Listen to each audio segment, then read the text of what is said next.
question is, how do you learn to do that? So to be clear, my little talk there enabled you to do what that's new?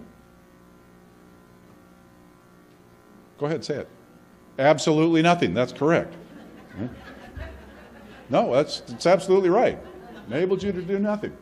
Hopefully it was kind of intriguing. You're still a little baffled because it went by kind of fast.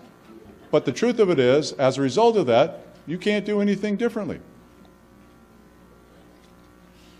Now, what you might want to do is go, that was interesting, I want to learn some more, but let's talk about this phenomenon of learning. Because I asked you in the beginning, how many of you know everything you need to know to be successful leaders? I only got one hand. All right? And I suspect if I asked the question again, she wouldn't raise her hand again. And I was kind of hoping you didn't say anything about it again. All right? So that's all right. It's all right. The reason then, what that brings us to is, well, okay, that means we need to learn. Yes? All right, that's the only way you develop anything is we need to learn. But the dilemma is much of what we think about learning is messed up. All right?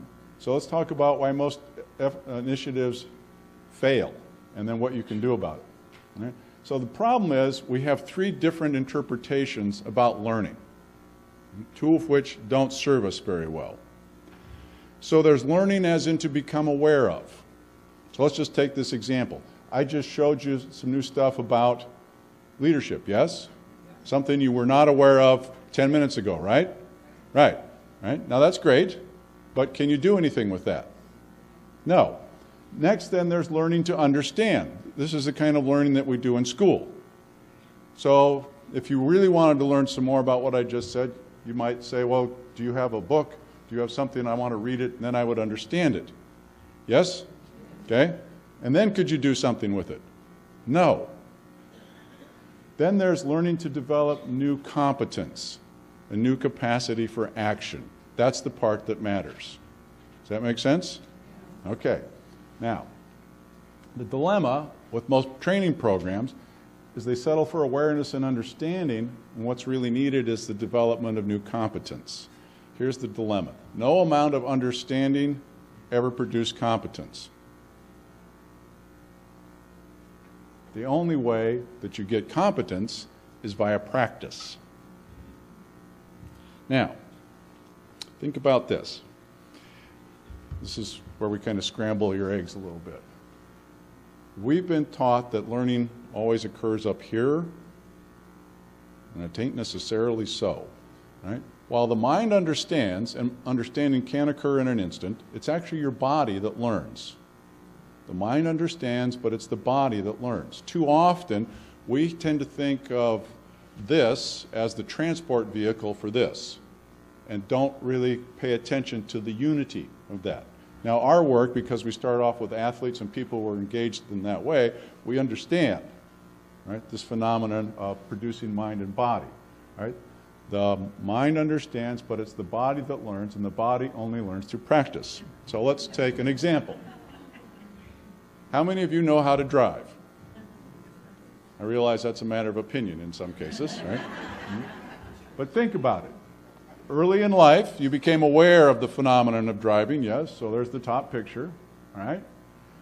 And then at 16, 17, however old it was, you started the process of learning how, all right? So in reading the driver's manual, you became aware of and understood the rules of the road, correct? Okay? But no matter how much you read the book, did that enable you to drive? No, right? You understood all the laws and theories, but that didn't get you a license. Now watch. The state then didn't say to you, I want you to visualize yourself driving, right? And say these driver's affirmations. We'll give you a license. No. They didn't say, go see this movie about Formula One racing, and then we'll give you the driver's license. Did they do that? No. Okay?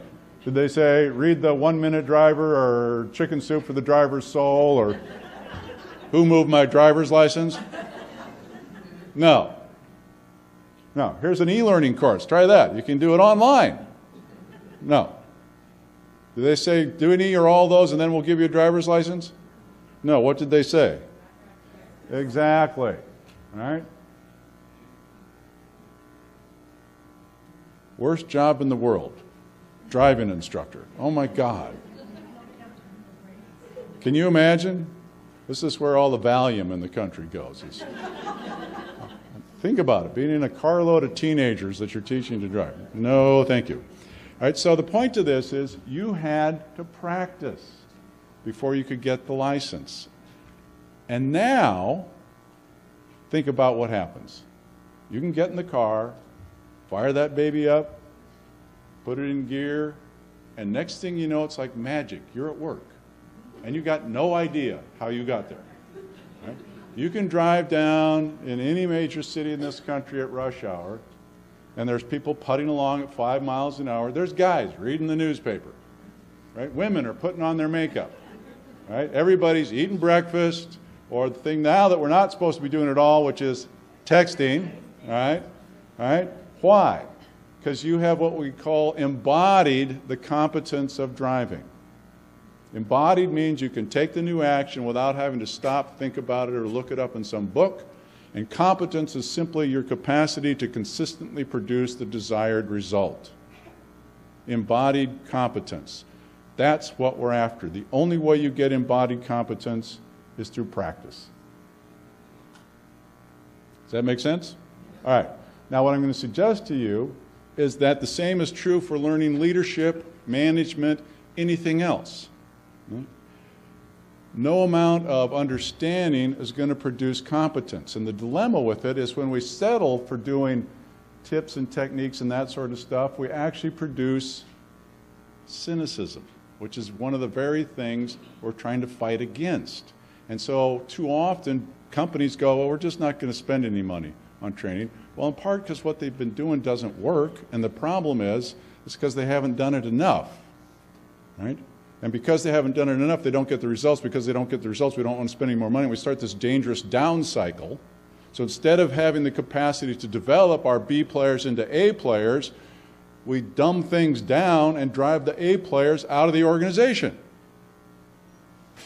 How brilliant is that? That would be the not so much answer, right? So as I said, none of this is going to do you guys much good. You're going to build new competence with practice. The challenge is then to design practices for yourself that are going to be effective in putting together the new enduring competencies that you need for the new